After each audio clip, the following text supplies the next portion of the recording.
Wednesday. So, what, pray tell, are you reading Wednesday?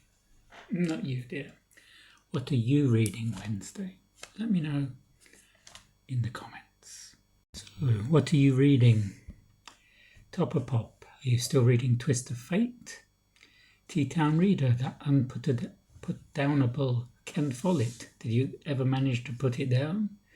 Read some books. Are you reading that massive Brandon Sanderson or something else? Annie, did you finish Coming Home? Julie, how was the true story of Raya the Gullible? Summer, what are you reading? Melinda, are you still juggling books? Tim, did you finish Treasure Island? And what about Herman Wouk, War and Remembrance? Let me know in the comments. Carolyn, how far are you through the Count of Monte Cristo? And if I haven't mentioned you, let me know in the comments what you're reading.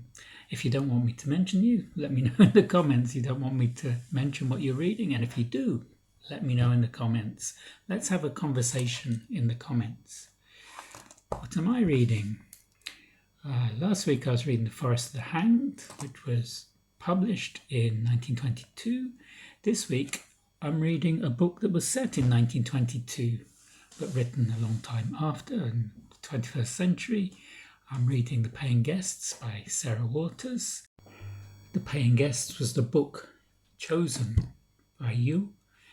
If you filled in my poll on the community channel, every month I will put out a poll around the 20th to ask what I should put on next month's TBR, and The Paying Guest got over 40% of the votes this time. This is quite a long book. It's over 500 pages, which is longer than I usually read, but I love Sarah Waters' writing. Fingersmith is one of my favourite books of all time. This is not so much like Fingersmith. Fingersmith was in Victorian times. This, as I said, is the 1920s. And it has a very interesting change of key. The first half and the second half are very different. I won't spoil what's happening in the second half, but it's very different to how it begins.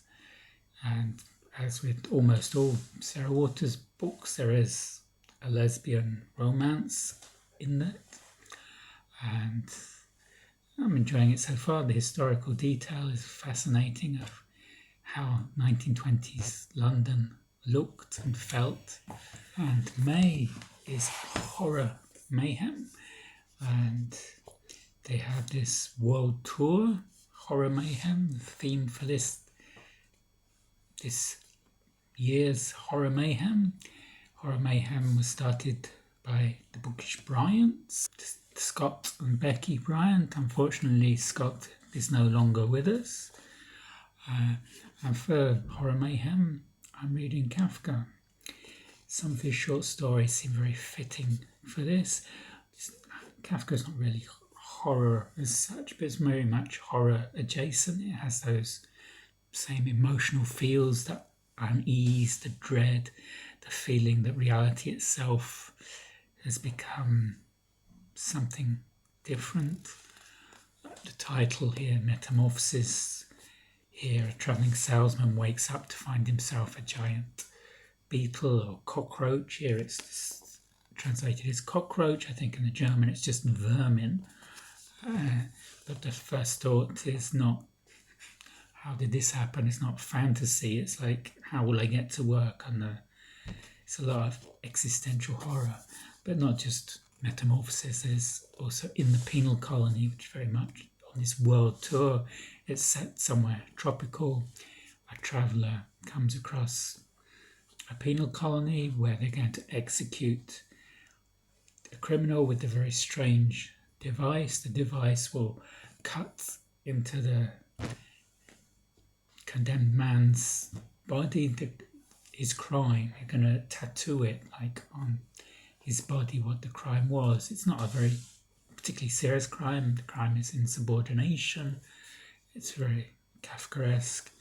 And there's also in here a hunger artist Hunger Artist was Kafka's last book about a fairground artist who was in a cage and would starve himself and people could watch him. It was performative starvation, but Kafka at the time was starving because he had tuberculosis. He couldn't swallow anything without great pain, and he wrote it in Vienna as he was dying.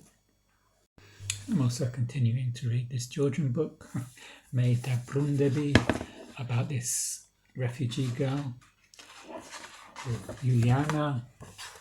There she looks very sad. This is the title, Metamorphosis. Fanta, I will be back. Fanta is a little dog. This dog that's in the end papers. It's Jack Russell, I think. She's a refugee. She has to leave Abkhazia during the war in 1992. And this is the real story of Yuliana Meskhi, who became a book illustrator. She illustrated this. So that's what I'm reading. Let me know what you're reading. And I will see you on the next video. Goodbye.